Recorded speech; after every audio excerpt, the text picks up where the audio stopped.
Welcome back, guys. This is Travis here of Fisher Hex. Appreciate you stopping in. Today's video, we're going to be cleaning the BRS dual reactor, the Reef Octopus Biopellet Reactor, and the Curve 7 protein skimmer. So let's go and get started. Now, I tend to only clean one piece of equipment every couple months just to make sure everything's working properly. But I had to make an exception this time because there was a blockage in the system somewhere that was impeding the flow to this biopellet reactor. I didn't know if it was in the manifold or inside the reactor, but I figured I'd just clean all three pieces of equipment to weed out any issues that could be there. Now, as you can see, the biopellets are just not flowing the way they should. And if you know anything about biopellet reactors, the flow makes or breaks the reactor. If there's too little flow, the old bacteria doesn't break off the biopellets, allowing new bacteria to grow and process nitrates efficiently. So I needed to fix this issue. Over the last couple of weeks, I have dialed down the ball valves on the BRS dual reactor and on the UV sterilizer, also on the manifold, to allow more flow to go into this reactor, just to hold it off a little bit longer until I had enough time to take it apart and clean it. Okay, with that being said, the first thing I did was lower the flow on the Jabo DCS 12,000 return pump and then turn off the manifold. Now, the reason why I lowered the flow is I didn't want to have any more head pressure heading to the main display. Most of that pressure actually goes to the manifold to power the reactors and the UV sterilizer and all that stuff. So lowering the flow just allows the pump to not have to work so hard just to get what pressure it does need to send to the main display. Now, the next thing I did was I disconnected the Reef Octopus Biopellet Reactor, and then I took the return hose that goes to the skimmer, removed that, and then I also removed the hose that goes from the manifold to the reactor just in case there was a clog within that ball valve. Okay, the next thing that needed to be done was find a place to put the biopellets while the reactor's being cleaned for the next 6 or so hours. Now, basically what I did is I just used one of my homemade filter socks, put a string on it, and then put the biopellets in that. Now, what I'm going to do is I'm going to hang it inside the main display, allowing water to flow through the pellets and keeping the bacteria alive. Now, you definitely don't want them sitting out in the air, and you don't want them to be in a place where they're not getting any flow. I do know that when I had a power outage a while ago and the reactor didn't get any flow for a couple hours, the reactor actually turned green, and it was really weird. The biopellets, I guess, were starting to die at that point, and that's the last thing you need because you might cause an issue with a bacteria bloom once you start using them again. Okay, now that we have a home for the biopellets, let's go ahead and move on to the reactor. Now, if you own one of these reactors, you already know that it's really easy to take apart, and that's actually one of the main selling points that I was looking for when purchasing the biopellet reactor: maintenance. That's a big deal. If maintenance is easy, you'll continue to do it. Now, the next thing I did is I grabbed the Curve 7 protein skimmer. I'm just going to show you the inside here of how dirty it is, but I'm actually going to put that water level adjuster back into the skimmer and let it run as normal. That way it cleans thoroughly through the pump and through the entire cylinder.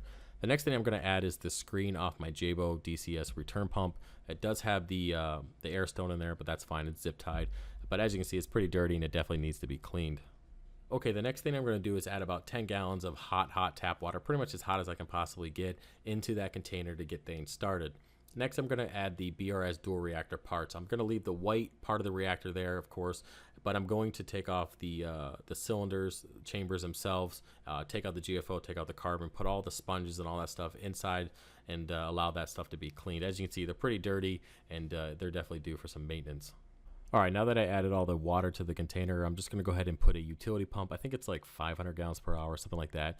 Basically just to mix up the vinegar thoroughly, help knock off detritus on the pieces of equipment. It just helps clean everything a little bit better. Okay, once the utility pump and the skimmer are both turned on, I'm going to go ahead and add the distilled white vinegar. Now, a lot of you have been asking me, what is my ratio of the vinegar to water? And frankly, I don't have one. I just pour until I feel like stopping. Now, that doesn't really answer your question, but I find the more vinegar you use, the quicker things become cleaned. But understand, if you use too much, the black cords that are attached to your equipment tend to turn like a purplish grayish color. That's just something that I've noticed over some time, so just be aware of that. Okay, let's go ahead and fast forward 6 hours. As you can see, the vinegar and the hot water has definitely removed some detritus as it's floating to the surface there. Now, next thing we're going to do is take out each piece of equipment and clean them individually. But don't worry, guys, I'm not going to put you through the process of actually cleaning everything in real time, but I will fast forward it to give you guys a general idea.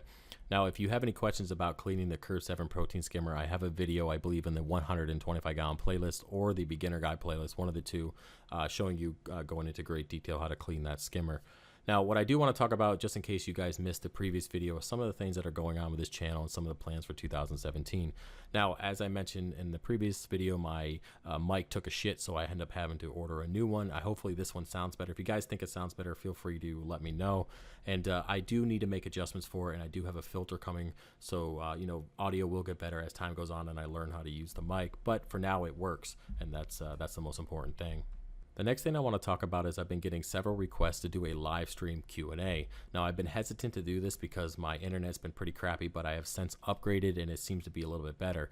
Now, the other reason is that I don't know if it's going to be worth my time. There's a lot of live streams going on and people doing that kind of stuff, and I've noticed that, you know, people are just not getting the views and people into those live streams that I feel that are worth the time. Now, if I'm going to set 1 or 2 hours aside to answer questions, I want to know that people are going to show up.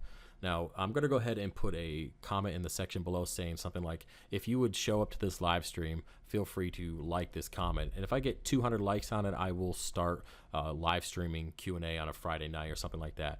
I was thinking, yeah, Friday night, maybe between 8 p.m. and 11 p.m. Eastern Standard Time. Somewhere between there, we'll start it. I will, you know, once everything is set in stone, I will put out the schedule so everybody knows.